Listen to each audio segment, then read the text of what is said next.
जैसा कि आप सभी को पता है कि आपकी जो क्लासेस है सामान्य परिचर्या की YouTube पे चल रही थी और कुछ टॉपिक हम आपको यहाँ पे पढ़ा चुके हैं। और मैंने पिछली वीडियो में भी कहा था, फिर से बोल रहे हैं कि जो आयोग की जो सिलेबस है, आयोग ने जो सिलेबस दिया है, आप उसको जब आप ओपन करोगे तो 5वां पेज जो है आप प्रिंट करा के अपने पास रखिए, ताकि जब हम जो चीजें पढ़ाएं आपको क्लियर हो जाए। तो इसके पहले जो क्लास चल रही थी वो सामान्य परिचर्या की थी।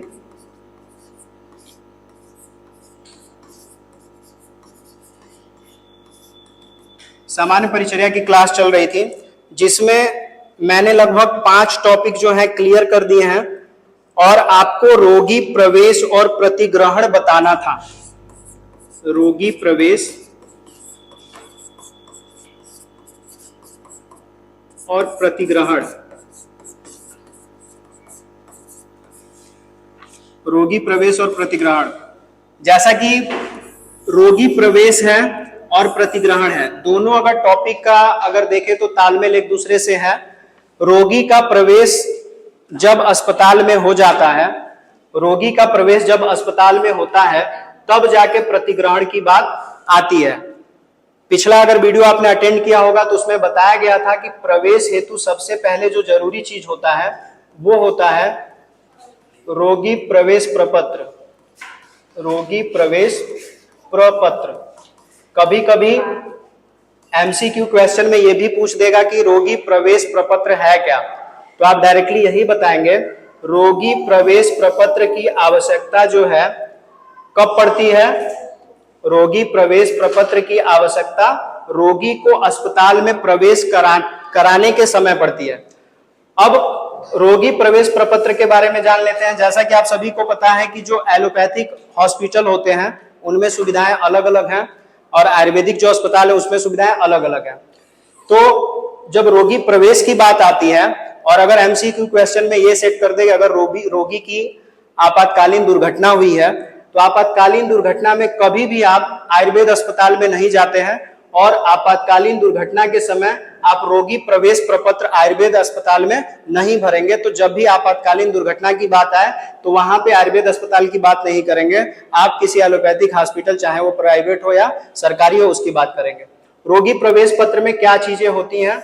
सबसे पहले आपका रोगी का नाम उसमें मेंशन करना होता है, नाम के बाद लिंग मेंशन करना होता है, लिंग के बाद आयु मेंशन करनी होती है, आयु के बाद रोगी जो है किस रोग से पीड़ित है, रोग जो है वो मेंशन करना होता है। तो जो मुख्यतः जो चीजें हैं 4 ये आपको मेंशन करनी होती है। और जब रोगी प्रवेश जो प्रपत्र है भरा जाएगा उसके बाद से डायरेक्टली रोगी को वैद्य के पास भेजा जाएगा। वैद्य जिसको हम इस समय आधुनिक समय में चिकित्सक बोलते हैं, आधुनिक समय में हम इनको चिकित्सक बोलते हैं। तो ये जो वैद्य हैं जिनको चिकित्सक बोला जा रहा है ये डायरेक्टली क्या है, रोगी प्रवेश प्रपत्र जो है पा करके रोगी की डिटेल देखते हैं और रोगी का रोग का प्रकार देखते हैं। और रोग का प्रकार भी आप देखें तो 2 तरह का होता है, एक तो दीर्घकालीन रोग है और एक जो है अल्पकालीन रोग है। दीर्घकालीन और अल्पकालीन। दीर्घकालीन रोग की परिचर्या या चिकित्सा जो है ये दीर्घ काल तक चलेगी, मतलब लंबे समय तक, और अल्पकाल की परिचर्या और चिकित्सा जो है अल्पकाल तक चलेगी, मतलब कि कम समय तक। और इस तरह से भी अगर इसमें डिफरेंशिएट करें तो दीर्घकालीन का मतलब कोई ऐसी बीमारी जो लंबे समय तक चलने वाली है, या हम इसको कह सकते हैं एक्यूट डिजीज। अगर इंग्लिश में बोलेंगे तो एक्यूट डिजीज को हम बोलते हैं दीर्घकालीन बीमारी। और अल्पकालीन अगर है तो क्योर, जिसको हम क्योर कर सकते हैं, जिसका इलाज कर सकते हैं, वो अल्पकालीन में आती है। अब यहां से इस टॉपिक को जोड़ देते हैं, प्रतिग्रहण कब किया जाता है। तो जैसे ही वैद्य चिकित्सा करता है, परिचर्या करता है, तो वो डायरेक्टली रोगी को भेजता है किसके पास, सारी चीजें सुनने के बाद वो ट्रांसफर कर देता है उपस्थाता के पास। दवा लिख करके वो उपस्थाता को बता देता है। उपस्थाता, बहुत सारे ऐसे स्टूडेंट है उपस्थाता को भी लेकर के कंफ्यूज है, कई सारे कॉलेजों में उपस्थाता मतलब नर्स बता दिया गया है, जो कि गलत है।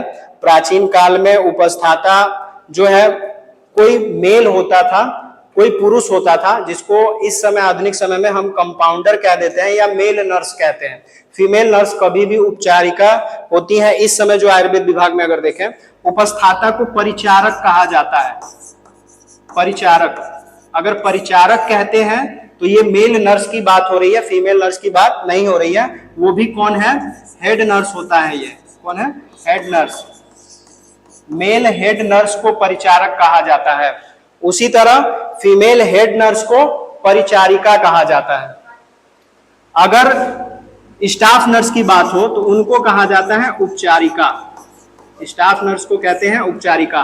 फीमेल है उपचारिका, मेल है उपचारक। तो वैद्य रोगी की चिकित्सा परिचर्या करने के बाद से वह निश्चय करता है कि जो भी मेडिसिन वगैरह है वो कौन देगा? उपस्थाता उसको ट्रांसफर करता है। उसके बाद से सारी चीजें उपस्थाता देख करके दवा समझा देता है रोगी को, पथ्यापथ्य जो आहार विहार है उसके बारे में बता देता है। और तब जाकर के रोगी अगर अल्पकाल के लिए था तो चिकित्सा के बाद वो घर की ओर चला जाता है। लेकिन बात यहाँ पे फंसती है, जो ही वैद्य परिचर्या करता है उसको ये पता चलता है कि रोग दीर्घकालीन है, लंबे समय तक चिकित्सा करनी है, तो वो दीर्घकालीन रोग के लिए क्या करेगा? अब रोगी का प्रतिग्रहण कराएगा, क्योंकि चिकित्सा के लिए डेली जो पेशेंट है हॉस्पिटल नहीं आ सकता है, उसकी चिकित्सा अस्पताल में ही होनी है।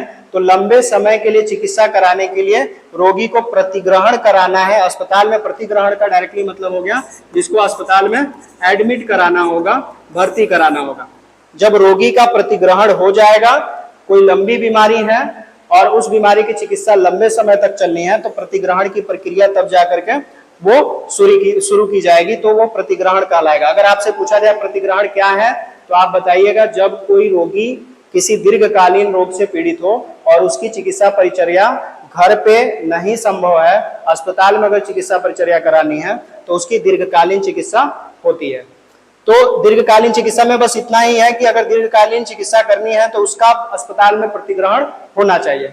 प्रतिग्रहण के बाद जो टॉपिक था, प्रतिग्रहण के बाद जो टॉपिक है वो है शयन। आप सभी अगर सिलेबस लेकर के पढ़ रहे हो, सिलेबस से अगर सारी चीजें देख रहे हैं, तो इसके बाद से आप देखिएगा परिचर्या में आपको प्रतिग्रहण के बाद से शयन मिलेगा। और शयन जो है, शयन का डायरेक्टली तात्पर्य जो है वो सोने से है। और सोना जिसको आयुर्वेद में निद्रा बताया गया है, और निद्रा का बहुत सारा लाभ भी बताया गया है। अगर रोगी शारीरिक रूप से बहुत बीमारियों से गंभीर है और अगर कम नींद ले रहा है तो उसकी बीमारियां जल्दी सही नहीं होंगी। लेकिन वही रोगी अगर लंबे समय के लिए चिकित्सा परिचर्या करा रहा है और पर्याप्त मात्रा में नींद ले रहा है तो उसके लिए लाभ होगा, वो जल्दी स्वस्थ होगा। तो जब शयन की बात करेंगे तो रोगी के सोने की बात करेंगे। और यह शयन जो है किसी आतुरालय कक्ष की बात हो रहा है, या आतुरालय में आतुरालय की बात की जा रही है, क्योंकि रोगी को वहीं जाकर के एडमिट कराना है। आतुरालय, आतुरालय किसको बोलते हैं? अस्पताल को। जैसे हम पहले ही बताए थे, रोगी को क्या बताए थे? आतुर। तो आतुर, जहां पे आतुर का इलाज किया जाए वही क्या है? आतुरालय है। ऐसे भी पूछ सकता है आतुरालय क्या है, तो नीचे ऑप्शन में दे देगा बहुत सारा कि हॉस्पिटल को आतुरालय बोला जाता है, रोगी को बोला जाता है। तो आप डायरेक्टली जो ही आतुरालय बोले तो आप अस्पताल पे टिक करेंगे, ठीक है। तो आतुरालय मतलब आतुर का जहां पे इलाज हो। तो जब शयन की बात करेंगे तो शयन कहाँ पे होने की बात हो रही है? आतुरालय मतलब अस्पताल में। अस्पताल में अगर सोने की बात होगी तो सबसे जरूरी दो चीजें हैं, एक तो शांतिपूर्ण माहौल, शांतिपूर्ण माहौल, और एक जो है शैया। इसके बाद वाला टॉपिक है आपका शैया। जब शयन की बात करेंगे तो शैया की बात होगी, मतलब बिस्तर की बात होगी। अगर रोगी को शांतिपूर्ण माहौल नहीं मिल रहा है, रोगी शांतिपूर्ण माहौल में नहीं है, तो वह सो नहीं पाएगा। और जितनी अच्छी नींद उसकी, अगर अच्छी नींद नहीं आती है तो बीमारियां उसको जल्दी छोड़ करके नहीं जाएंगी। तो सबसे पहले उसको शांतिपूर्ण माहौल चाहिए।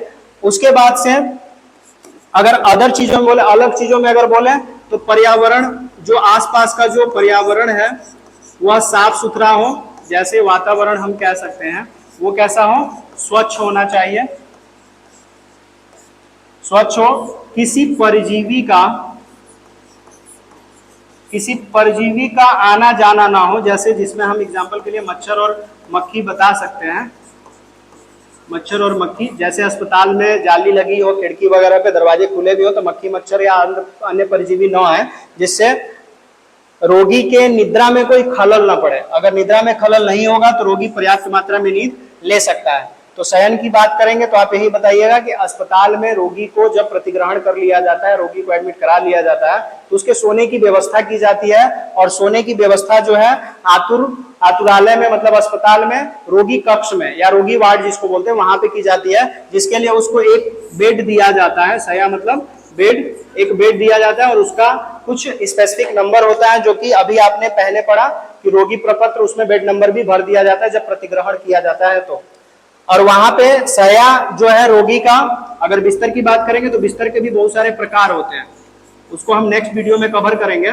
लेकिन बिस्तर के बहुत सारे प्रकार हैं, वो भी किस हिसाब से, रोगी की परिचर्या के अनुसार, रोगी की परिचर्या के अनुसार जो है बिस्तर के प्रकार होते हैं।